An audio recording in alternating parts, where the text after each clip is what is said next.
can talk. Hello.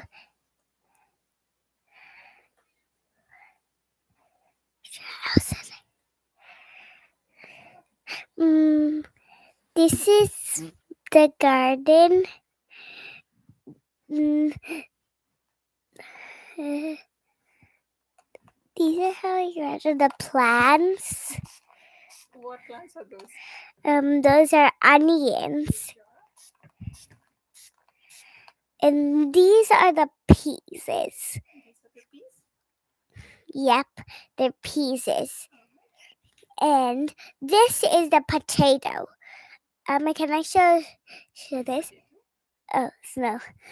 We're growing. We growed. What tree is this? We growed sugar cane. This is how we cook.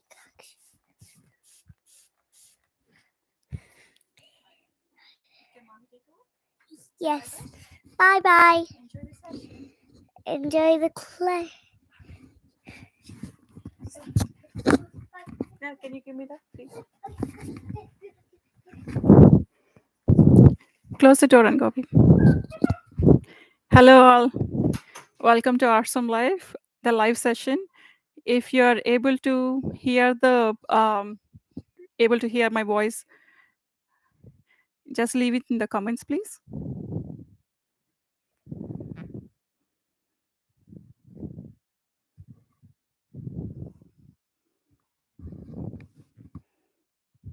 We'll just give one more minute and we can hop onto the session.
Alrighty, let's get on to the session. So I'll be going through the steps what I generally follow for starting the seeds indoors.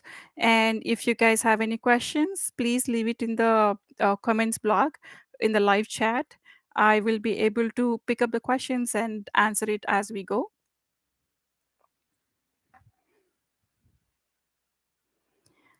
It'll be more fun if it is interactive.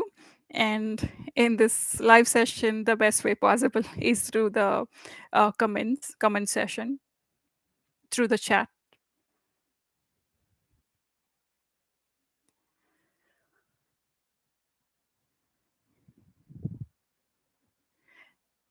Alrighty. So first, there are a couple of terms which I wanted to go through before actually getting into the uh, steps of starting seeds indoors.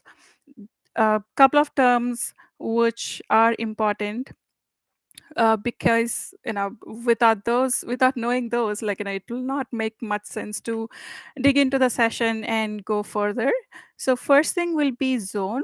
I am in New Jersey, so we actually are in zone 6B. So in New Jersey, it's a small state, but we have multiple zones over here. uh, so when you are looking for the zones, right, go with the zip code, and in Google, there are multiple calendars and all. Just give the your zip code and say, which gardening zone you are. The zone will tell you when to actually start seeds. Many of the seeds which are few are cold hardy, and few go with the temperatures, right? So it's always better to it's always advised to know the zone first, and then pick your seeds and pick the time slots and available space and all. So that will be the first term, which is zone. And the second most important term is last frost date. Um, we all get excited with spring coming through. We had couple of days where the highest has reached to 60, and I got like super hyped with the weather, thinking spring is almost here. But that is one thing we have to be very, very careful with.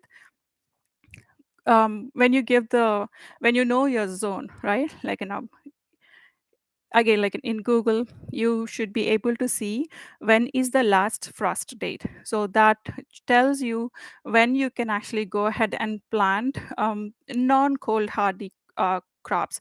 So cold hardy crops, again, this is a new term which will be going in further.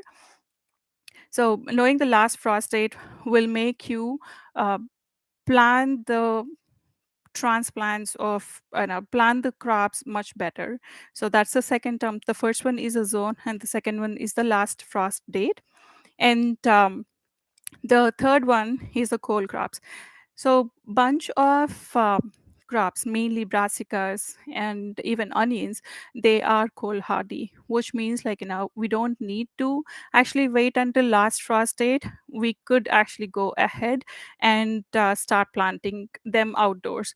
So I will be planting potatoes in like a week, so generally we mark it with the St. Patrick's Day, on that day or after that day, we'll be planting potatoes into the ground for zone 6B.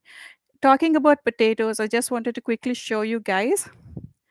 So these are seed potatoes.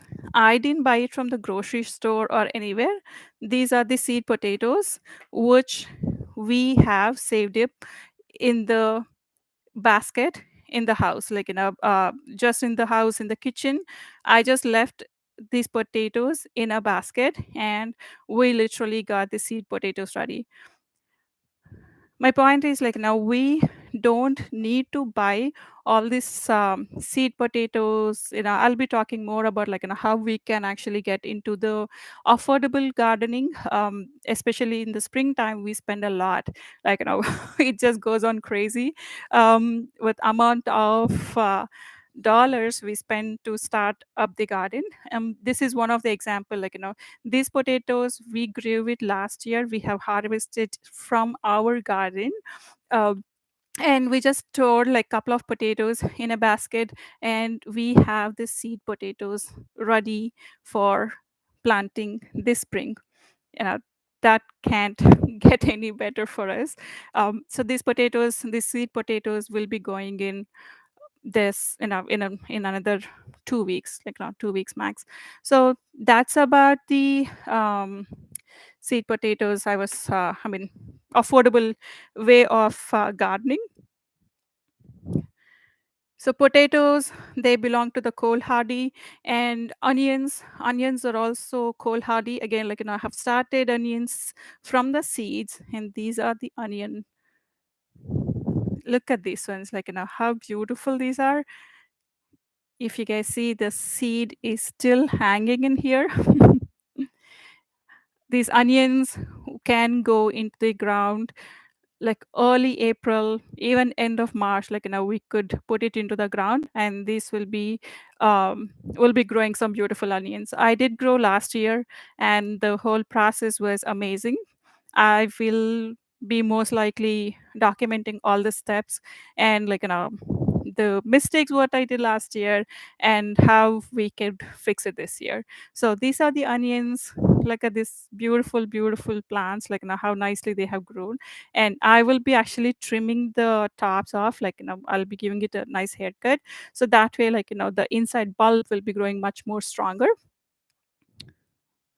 So onions are again cold hardy.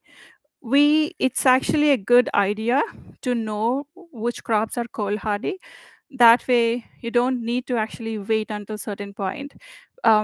Coming back to potatoes, right? Potatoes, we can actually grow two crops in a year. So if you started a little bit earlier, right, so you could actually grow a crop right away in mid of March, and you'll be getting the harvest by June, end of June or so. And then again, you could start one more batch of potatoes. So that way you are good for the whole year, and you don't need to buy any potatoes anymore. So that's one point of knowing which crops are cold hardy, and all the brassicas. We have actually started the brassicas. This is the kale, and let me just show you. So this is the kale plant.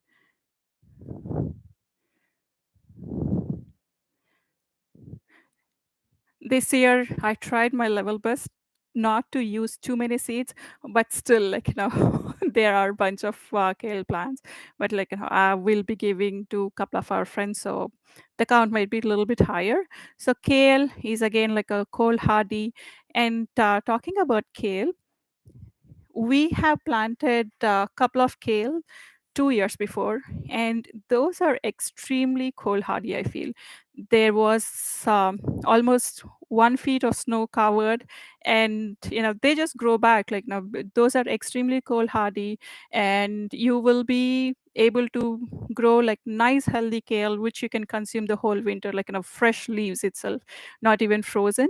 So I would highly recommend kale, which is a cold hardy one. I'm just repeating the terms so that it'll be easier to remember. So again, one more kale, I mean one more cold hardy plants, and we are growing Swiss chard. That's all the way at the end. Swiss chard is again a beautiful plant to grow, and it has amazing health benefits. So this is the one. You guys would have seen the grocery stores how expensive these seeds, these plants will get, right? The crop, when you have to buy Swiss chard, couple of leaves will cost $2-3, and now you get nice good fresh kale right from your garden for almost no price. So that's about the cold hardy plants. I don't you guys can ask your questions in the chat box, so that if you have any questions, or if you want me to repeat any of the points or anything, leave it in the chat box. I will get back to the questions. So that's about the cold crops. So we spoke about zone, we spoke about last frost date, we spoke about cold crops. And the next one will be um, transplant. No, actually, we'll go with the true leaf. So when we start seeds, right, you will see the seedlings sprouting, and you'll see this baby plants, and you'll see these two leaves. These are not actually true leaves, the real leaves. These have some name to it, but I can't remember it right now. uh, the two leaves, the first two leaves aren't actually true leaves. So we generally call this one as a baby plant. When you see the third leaf coming in, I'll show you an example also.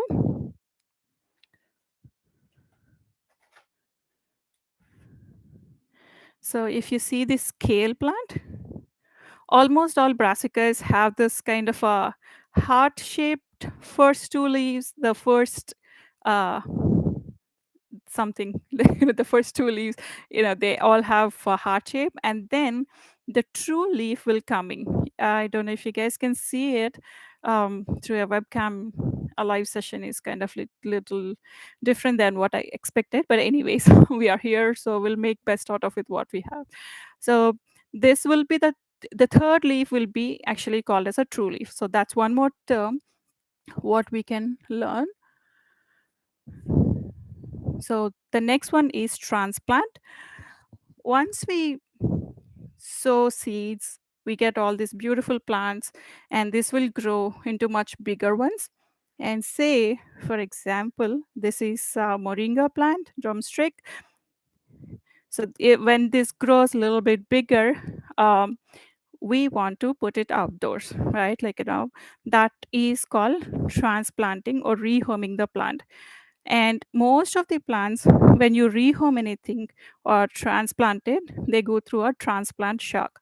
which is a common um, kind of a tough process to watch, but those will actually go through a transplant shock.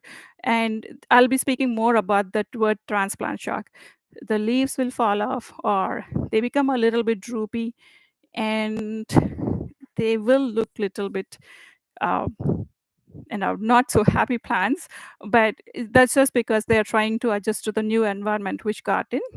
And it is just like trying to accommodate to the new environment, but those will be fine.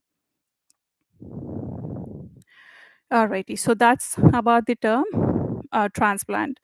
And frost risk, so that will be something when you try to, so tomatoes are not cold hardy at all. So say like mistakenly not knowing what is a cold hardy plant, and you put tomato plants outdoors before your last frost date, right? That's one more term what we learned. Before last frost date, if you put the tomato plants outdoors, the frost can touch these plants. That's nothing but like uh, the kind of a icy layer which forms onto these leaves, right? And that can actually damage the plant completely. These leaves, there is 0% chances for these leaves to come back into life. And since these are like tiny plants, there is very very low chance of them getting back to proper life, right? So always check your last frost date for your zone and see which are cold crops, cold hardy crops, and go with the zones also. So those are the terms. And now we can actually get into the actual process of the seeds. I will first say, yeah, there is one more important term called sow, direct sow, and so direct sow, right? I live in New Jersey, and for us, if we do direct sow, in the sense putting the seeds outdoors directly into the soil, into a raised bed, if we do that, the seed will germinate and I'll get a plant. But since our growing period is so short, it's just like it'll end by September, October, right? So since it is very short, the amount of crop I get will be low. So that's the reason why we don't go with direct sow, and we go with indoor seed starting process. There are multiple methods to start seeds, and this is something what I was able to successfully do it. And we'll go get into the steps though.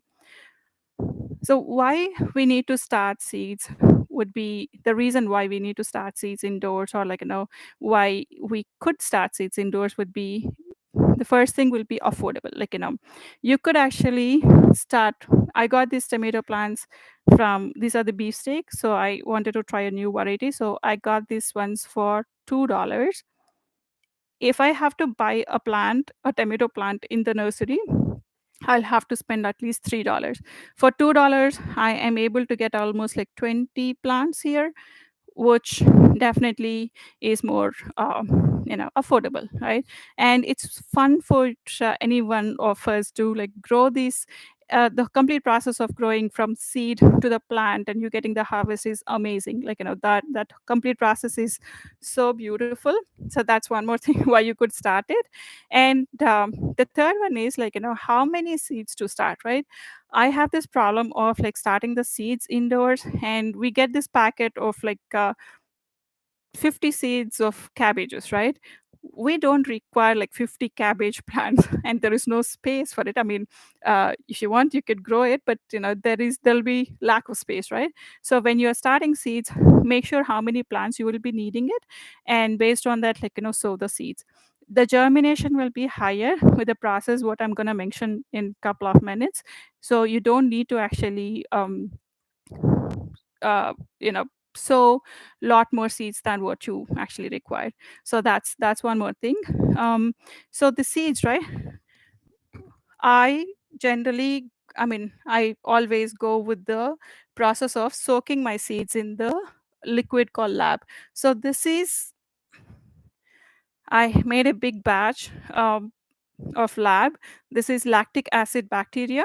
If anyone of you have learned about the natural farming, Korean natural farming, lab is one of the best solutions I felt like, till now to improve your soil health. So I generally soak the seeds in lab water, and then that actually helps the seeds to hydrate. So these these are the dehydrated seeds, right? Like, these are the dehydrated seeds. If you directly put it into the soil, for them to hydrate will take a while, and there are less chances of all seeds getting hydrated evenly, right? So that's why, like, it's better to hydrate the seeds first. So you could actually put the seeds in a liter of, like, generally this is the measurement what I go with. So in a jug, 1 liter of water, I put like maybe 5 ml of lab, this is the liquid, the lab water, the lab solution into it, and soak my seeds. I have soaked a bunch of peas. Peas is again like cold crop, so peas will be going into the soil in couple of, like, less than 2 weeks or so. So you soak the seeds into the lab solution, and you will actually see the germination so fast. So these are the pea seeds which we have soaked,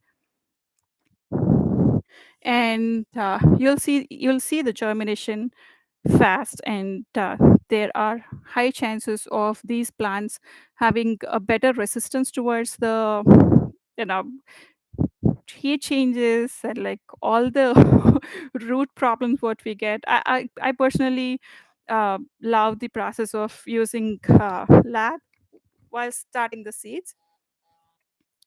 If you generally, like, most of us have trouble with germination of onion seeds, right? Onions, like, a few people put it in the ziploc, and store it in like a warm place and all. So these onion seeds, I did soak it into the water which has lab in it, and look at this, how beautiful they have grown. I did the same thing last year. We got beautiful onion harvest, and the same process goes on.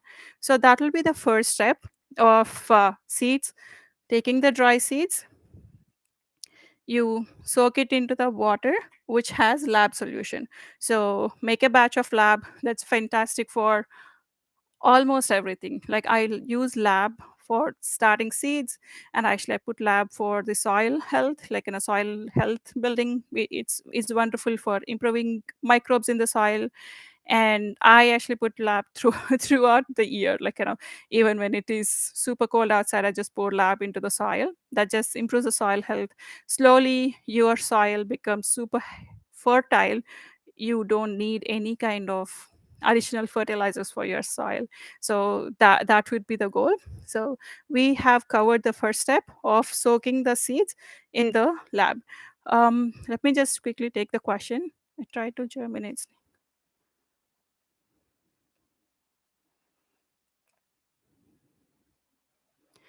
Okay, Roshan. Roshan, I'm just reading your comment about the snake guard and rich guard. So snake guard and rich guard, I do know that, like, those are tough to germinate. So if you see here, like, I did put those those ones over here. Um, I don't know, like, if you have tried with the lab process. So what I do with the snake guards, right? Like, these have a very tough core, right? Outer core. So generally, what if you don't want, if you don't have the lab solution right now, right? So what you could do is just uh pinch of the top, like, just if you use nail clipper, you could do that. I didn't actually do anything to it. I have using the lab, I had like good germination, and we had a lot of snake guards and rich guards, all guards germinating pretty good. So if you don't have lab, what you can do is, like, just clip off the top just very very little bit, and try it and see, like, if that'll work. You can actually soak more than 24 hours. There is some. So what I generally do is, like, you can leave it in this water and see if the sprouts are coming through. That is fine. Or max would be, I leave it in the lab max for 3 days. That's all. Try that option and see if that works out. All right, so that will be the first step. And soil, right? What would be the base of the soil to use to start your seedlings, right? So I generally go with the I use sandpaper and do this. Okay, okay. Mm, we'll have to see. I mean, sometimes the seed quality might be a problem too. So try with the lab technique if you still gourds will mostly come in the summer, right? And they grow very fast. If you want to try with the lab process, try it one time and see like that way that might give you a better chances of growing it. By the way, like I have the lab video, the process of making lab in my channel, so you guys could refer to it. I am in Zone 6B, New Jersey. So coming back to the soil, the base of the soil, if you could afford, go with the seed starting mix. That is pretty good. I just use the garden potting soil and sometimes even just the soil which I bring it from the garden. So just a regular soil is fine. They grow pretty good. Only thing is don't use chunky stuff like a mulch or like don't put anything chunky. That's all. If not, like the soil would be normal soil, uh, again, don't put any of the manures or fertilizers into your soil. Baby plants, they don't actually need anything heavy in it. Just a regular soil will be good enough. Potting soil will be good, not a potting mix, just a potting soil. So that's with the soil. And next would be with which containers to use, right? um, I generally try to reuse as much as possible and not buy anything, just to make sure that like we are not adding extra extra plastic or like extra nonsense to the earth. So when we do takeouts, we'll save up the containers and just grow in these ones. Start your seeds in these ones. These are perfectly fine. I just one of the lady in nearby, she's a gardener and she saved up all these containers from the nursery, it seems. So she was kind enough to share with multiple other gardeners. So I was able to get these parts and these trays. These are all free. She was trying to recycle it, so I thought like why not? I'll take it. Right? So that's with the containers. You could use regular containers, just like put some pin through some holes, and you'll be good to go. Or you could use I mean, if you can afford, go with the clay pots. These are the best, of course. So that's with the soil base. And next would be watering. So watering will be extremely important when you're starting seeds indoor. So since we have already soaked the seeds in the water, they are hydrated well enough. So these seeds are hydrated well enough, so you don't need to do too much of watering. So when you put it in the soil, what we generally do is just spray it. So we just mist it around, or when it gets really hot, or when it gets when I see the soil getting dried up, we just use a small container and just uh, pour it over the planter. Right? You don't need to actually put too much of water. Make sure it's not dry also. That's pretty important. It should never be the plant should never ever get dehydrated. So that's one more important thing. Watering is key. Don't put too much of water and don't put too little. And now comes the question, how much should we actually put, right? So the best way is to take a bottle, mist it around, just mist it around. That will be good enough. And if you see the soil is getting dry, instead of the black or the brown thing, if you see the soil is getting pretty dry, then just use a small container and just pour it around. That's all. So that would be with the watering. And even in the watering, when I see this plant starting, the stage where we see the two leaves coming out and the third leaf starting, what I do is put a little bit of a tiny drop of fish fertilizer into the water. So my water always has lab. Again, this is the lab lactic acid bacteria, which is Korean farming, natural farming. So I put like a 10 ml of lab and a pinch of fish fertilizer. Don't go high on the fish fertilizer, just like a drop of fish fertilizer. Well, it has extremely strong scent, so just a drop is good. And of course, like, you don't need to put too much of fertilizer at all to the plants, they will get burned off. So just a drop of it, just so that like you give additional, just very tiny teeny kick of nitrogen, so that way your plants will grow nice and good. So let me take a break here and I'll go through the comments. When is the best time to start cards in New Jersey? So, Sandhya, I actually started the seeds. I just soaked the bottle gourd seeds here. So if you soak it now, right? So I'm gonna leave it for 3 days at least, and then put it into soil. Once we put it into soil, it will take at least like a week or more than a week for these gourds to sprout. And generally, so for New Jersey, the last frost date is April 26th, I believe. So by the time the plant will be sizable, it'll be in a good size to plant it outdoors. So I have started the gourds just yesterday, actually.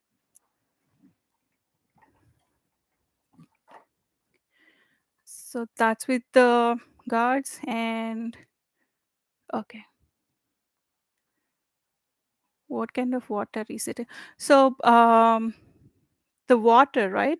So this is lab. This is lactic acid bacteria. This is one of the heavily used technique in Korean natural farming. This is made with fermented rice water and milk. There's a combination of fermented rice water and milk.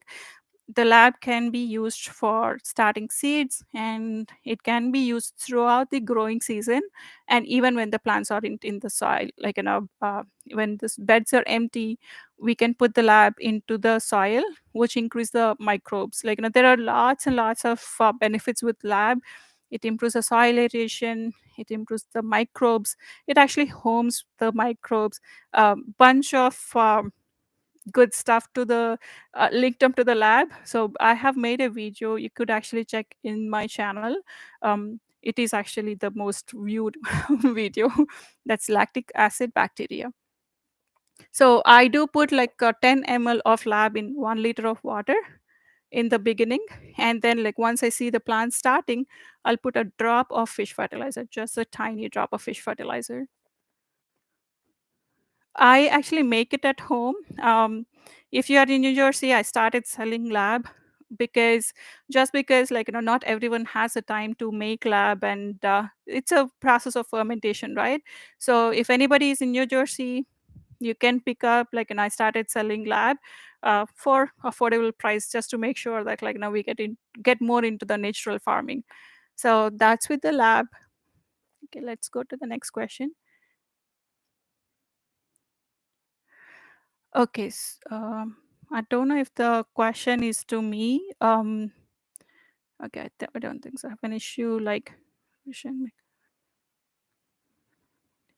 Archana, try with the lab method. Last year, I mean, almost almost every year, I do soak seeds, and just if you want, you can just clip off the top of snake guard and soak it in the water for at least 3 days, and then with the lab liquid, right? And then put it into the soil.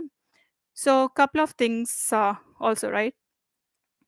Heat is important for these guard seeds. Few of the tough seeds, the temperature should be at least 65 degrees to 70 degrees, so that way it's nice and warm, and those will sprout up. Maybe check on the temperature also. For me in this room, luckily this is a south facing room, we get good sunlight, and with the winter we heat up the house, right? So that way this room is pretty nice and warm, and with the sunlight, the germination rates are much higher. That might be an issue also. Just check on the heating mat. If you need to use a heating mat, use it. For me, this room is pretty good. So that way, the seeds, I didn't had a problem of germination.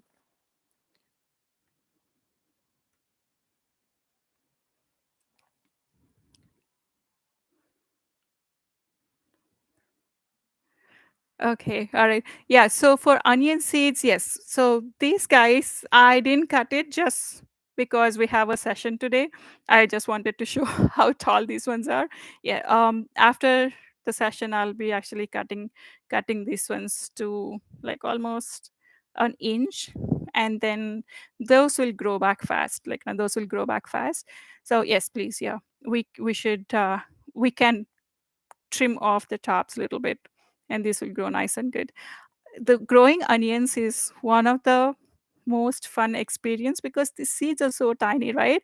when you when you try to pull out and put it into the soil like individual bulbs, you'll see these tiny buds of onions at the bottom, and it looks amazing. So it is fun growing crops indoors, guys. I mean, starting indoors and you get all this beautiful harvest. It's beautiful, fun experience.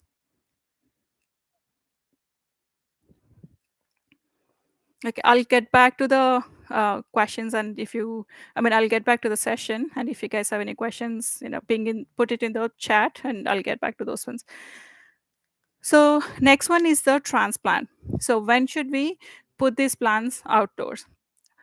We'll have to check if those ones are cold hardy or not. The brassicas could actually go in uh, mid of end of this month, or like actually it can go almost March 20th or so. It can go mid of March. Because these are cold hardy. Kale is super cold hardy. It could resist everything, I feel. So that's one thing. When to transplant, check on your the plant type matters, if it is cold hardy or not, and check on the last frost date. For tomatoes, it's a must that we need to wait until last frost date. For Jersey people, we cannot go in earlier. Instead, the plant might suffer through the frostbites. And when you transplant these baby plants, what things you could expect would be, first one will be the leaves will get droopy, just because the plant is trying to rehome itself. The roots are getting adjusted to the new place and all, right? So the leaves will become a little bit droopy, and there are higher chances of you seeing the yellow leaves and all. So don't get worried, they will get back. So all you need to do is just give them regular water, and don't disturb the plant. It will come back. Once you start seeing new growth, that's a good success. You did a good job. So nothing to worry about. But it's a very tough process to see the plants going through the transplant shock. That's one of the toughest thing for me to see, because you take all this care, right? You literally water them every day and look after them. And when they go into the ground, when you see the leaves falling off, or the plant become droopy, it's tough. But they will come back. Just water them regularly. That'll be good. So that is with the transplant. And what else? Soil. What kind of soil we have in the raised bed? So for us, we have a lot of critters, so we go with the raised bed model. The raised beds, I am trying to get out of the mode of buying stuff from the stores. It can be anything, it can be cow manures, or anything of that sort, right? I'm slowly trying. It's tough. It's very tough in the beginning, but once you get into the flow, right, it it is super rewarding. So this year, I wanted to use the local farms cow manure. So I was able to, if you guys are in Jersey, there is a farm nearby. I think it's Godak Farm. They give, you can go and dig up how much ever cow manure you want. So I'm trying to use a cow manure. Lab is something, lactic acid bacteria. This is something which actually goes all the time into the garden. Whenever I have extra lab, I just pour it along the soil. So that way, it is nice and healthy. All the microbes are doing good and they are thriving. So that's one thing. And I do put biochar. So this time I am actually trying to make biochar at home and see how that works. This The main intention behind doing all these DIYs is to avoid plastic. we do, I mean, for me, I do gardening. Just one of the reason I do gardening is to avoid these carbon footprints. Like, it's getting really crazy how the produce is coming to the to the stores, right? Everything is packed in these plastic bags, and even fruits, bananas, the ones which have peels on it, those are also coming in plastic bags, which is not required, right? And I thought, like, okay, let's start with the gardening. Whatever we can grow, we'll grow. That way, like, we can avoid all those carbon footprints. And then slowly I realized that, to start this garden, I am buying cow manure from the stores, and I'm buying these huge bags of soil, which is again, like, filled up with the plastic bags. So slowly I'm trying to learn ways how to do it by ourselves instead of, like, buying the store bought products. One thing is, like, you can save money. Other main thing would be reducing on the plastic usage. So talking about that, a shameless plug, we have started our own company with the reusable grocery bags. New Jersey, thank goodness, the government has taken a decision to stop using the one-time bags. So instead of, like, all the plastic grocery bags, you could actually use these bags. If you guys, if anybody is interested to buy the bags, leave me a comment. We should be able to door deliver it or actually ship it. We are selling 4 bags of different sizes actually, and one has insulation also, so that you can hold the freezer stuff, frozen stuff. So 4 bags as a promotional sale. We are selling it for $20. So each bag is $5, but the sizes are different, and you could literally hold a heavy a lot of stuff in this, like, So this is a promotional sale. Awesome.com. That's a place where you can buy it, or you can just leave me a comment. We should be able to ship it or deliver it to you guys. So that's about the plastic usage, which we are trying to get rid of, or, like, decrease how much ever we could, um, decrease the carbon footprints, right? So that's one thing. um, and then, with the soil, we do dig method composting. So basically, you collect all the kitchen scraps, whatever you're putting into into the trash, right? Try to collect those ones, and then just dig up the soil, and then put all the kitchen scraps, fill it up. We have raccoons, we have groundhogs, we have almost all the critters you could imagine. We have cats from the neighbors which will come into the garden, but I never had a problem where they dig up and, like, uh, with the uh, foul smell or anything of that sort. I never had that problem, because once you dig up the hole and put the kitchen scraps and cover it with the soil, it does not give any foul smell. And that way, I mean, one of the best part with the dig method composting is the number of earthworms in the soil has increased drastically. We started doing the dig method composting, and literally, guys, like, whenever we we just move the soil, right, we could see like tons and tons of earthworms. Like, you are getting free compost, you are getting free earthworm compost also, like, earthworm castings, right? So earthworm castings. And third thing is, you are reducing the amount of trash you are putting into the trash covers, which is again like plastic, right? So that way, it's very amazing thing. Dig method compost, again, like, I have made a video about that. Check out Awesome Life in the YouTube channel. So we do home composting, and I was able to get the free cow manure, chicken manure from one of the farms. So that's one more thing. And lab goes all the time in. So that's one more thing.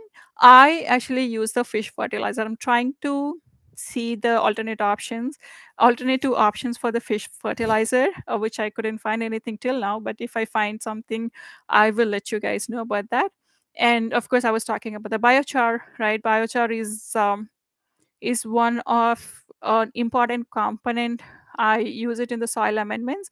I started making it home. We'll see how that goes. So biochar is again like one of the soil amendments which we add it into our raised beds. So that's with the soil. I did make a video about soil amendments for people, like, not everybody can do DIYs. I understand that, like, it's not time wise or the energy levels and being comfortable doing all the stuff, right? So for them, like, there is a different video called Soil Amendments, in which there are mostly the store bought products and how we mix up the soil and when to use what. All those details are in that video. All right. And what else? Next thing will be, we did put the plants outdoors, Transplant Shock, that was done. And now when the growing season starts, you could actually, when you want the plants to grow, when the plants are at a mature state, right? Try to add in some bone meal. If you're comfortable with bone meal, try to add in bone meal. If not, just roast up the eggshells, powder it, and you can add that one too.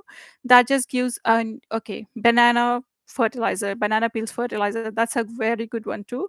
So add those ones for like a healthy fruiting, healthy flowers and fruiting. So that is pretty good too. Like, I generally use almost everything. I do bone meal at home, which is wonderful. Like, if you are comfortable with the process, check out the video again. I try to make all the DIYs as much as possible, uh, just to motivate any one of you that we can do it in a very affordable price, and less of store bought products and less of plastic bags also. And the next one will be bugs. So bugs, whenever the summers we have bugs issue, right? Like, New Jersey is very notorious with the bugs issue. I mean, I should not be complaining. Like, down south, it's much more. But when we see bugs, I'll try to handpick them, squish them away. So that's there. If not, like, neem oil spray is pretty good. And I do egg oil emulsion. So in that, like, we'll put neem oil and couple of other oils, and it tries to help to make a glossy layer on the leaves, which will reduce the bugs laying eggs on it. Those ones are also described in one of the video. It's called egg oil emulsion. So that is there. That will be a step with the bugs. And powder mildew. Powder mildew is one of the issue us Jersey people will have, or most of the people with the humidity issues. We do have powder mildew. So for that, what I generally do would be try to prune the leaves as much as possible so there is an air circulation. That way, you know the humidity is not trapped in, right? So try to prune the leaves as much as possible. Let the air circulation be. If you get the powder mildew, you could try with the half milk half water thing. Like, on a hot sunny day, spray milk onto the place where you see the powder mildew, and it has to sit on the plant in the hot sun. So there is a term for it. I can't remember the term exactly, but something in the milk that will try to kill the powder mildew. So that actually worked. We have a lilac plant which went through terrible powder mildew, and that was able to recover properly. Milk and half milk half water, that helps also. So that's with the powder mildew. And then, it is funny for me to say this point, but I actually have this issue. Harvesting. With all goodness, we get like abundance of harvest. And the issue is spending time going into the garden and getting the harvest back into the house. I mean, it sounds really I don't know how to put it in right words. So harvest is again a problem for sometimes for us. Last year, like, there were lots and lots of tomatoes which were just left in the garden. Tomatoes and chilies, like, there was a lot of crop which was just sitting over there. So harvest, going every day, picking up the fruit or vegetable first thing in the morning is the best harvest time to go to get your crop. So that's one thing. And then enjoy the vegetables. So we have a 6 feet freezer, the tall one. and we were able to fill in. I still use tomatoes in this winter. I use a lot of greens and bottle gourds. Everything is frozen, and we are still able to enjoy that harvest throughout the winter. So that circles with the whole process. Right from the seed, you are able to enjoy your homegrown food in this peak winters. So that will be a complete cycle of why we are growing food and what are the steps we are taking, and you know the fun part of enjoying the whole process of it. It's almost getting close to an hour, guys. Let me just quickly go through if there are any other questions. So just drop me if you have any other questions, or we will end the session in like in a couple of minutes.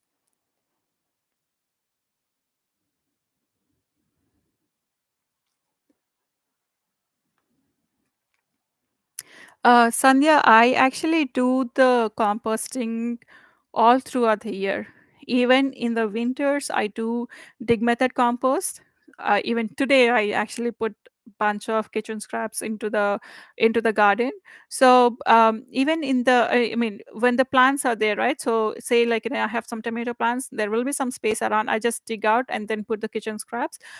We have considerably good sized backyard, so wherever I could find space, I just dig it and put the plant, put the kitchen scraps. I didn't had any issues with like the compost taking out the nitrogen or anything of that sort. It was fine, like it was working out pretty good.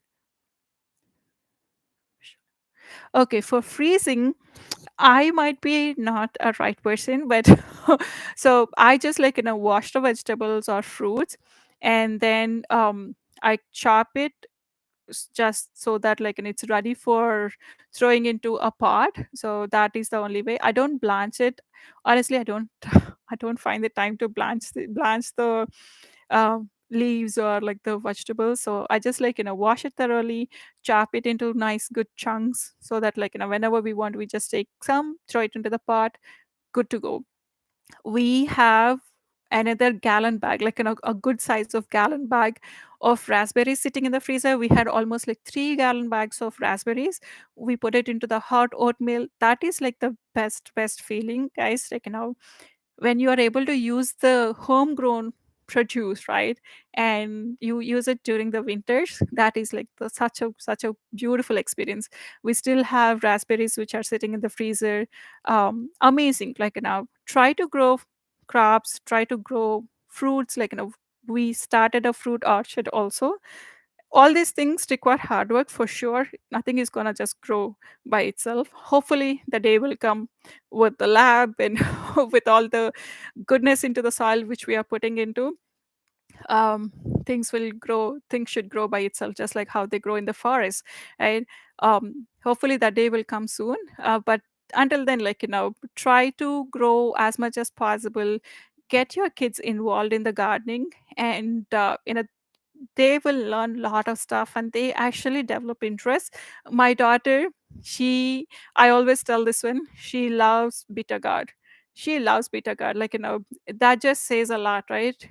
She eats almost every vegetable what we cook, because she has seen right from the beginning. She was the one who was soaking up all the seeds, and she knows about the lab, and she comes every day, sprays water onto these ones, make sure everybody is doing good. So that way, it's good for the kids to get involved into the gardening. It's very positive mindset they would be creating. I think that's my feeling. Like when we were little, my dad used to we used to spend our summer vacations in the farms in at our grandparents house. I used to I thank my dad even today that those are the best memories he was able to create for us, spending our vacations at grandparents with running through the farms, and it's an amazing experience. If you guys, I don't know if you guys can see, we are growing sugar cane just because I want to recreate that memory with my daughter. Sugarcane is something which we grow at our grandparents' house a lot, and I wanted to try in New Jersey. Yeah.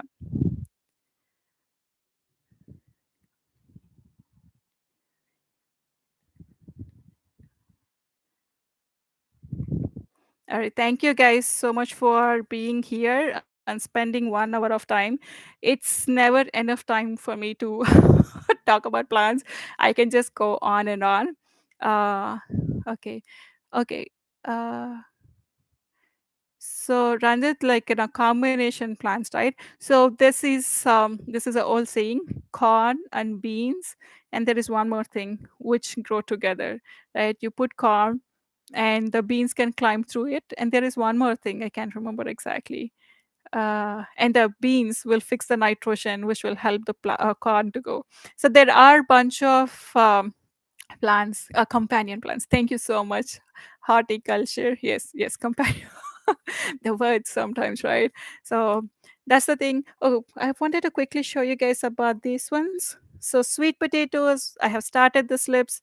So this year we'll be growing sweet potatoes. And this is the Chayote. I don't know exactly. Uh, so that is there. That one will be growing at home. Potatoes, you guys have seen it. These are homegrown potatoes, and these are going to go as seed potatoes. So zero investment. I mean, not zero investment, return on investment, 100%. So that's about it. And as an ending thing, we do have started the grocery bags, awesome.com, or just leave me in the comments. We have these bags which can be used instead of plastic grocery bags. If anybody is interested, just leave it in the comments or contact me on the Facebook or go to awesome.com. You should be able to get the promotional sale. So coyote, right? Chayote. Am I saying it correct? I don't know. So this one, leave it in a put a paper towel or something, wrap it around, and let it root out, and then just put it into the soil. So this year I wanted to grow it in a pot and see like how it grows.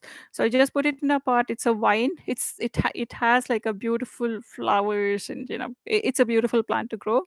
So try it out, like just get a regular one. Important thing is the whole vegetable has to go in. Don't chop it off, I'll be doing a video pretty soon, hopefully.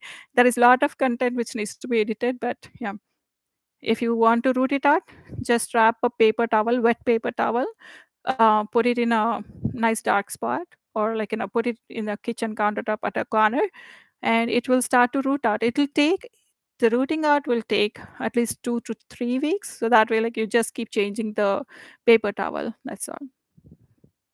It's a yummy vegetable to grow. You can make bunch of stuff with it. All right, guys, we have finished almost 1 hour of the video.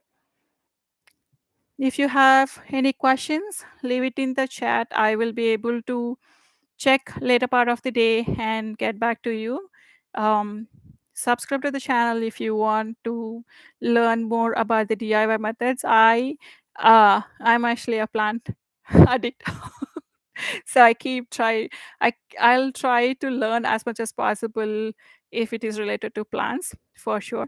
So I'll try to keep adding a lot more content to the channel, just as a reference to myself, and for my daughter, or to anybody who wants to check it out later and do an amazing gardening. That's all. You all have an awesome life, happy and healthy gardening. Bye now. Take care. Bye.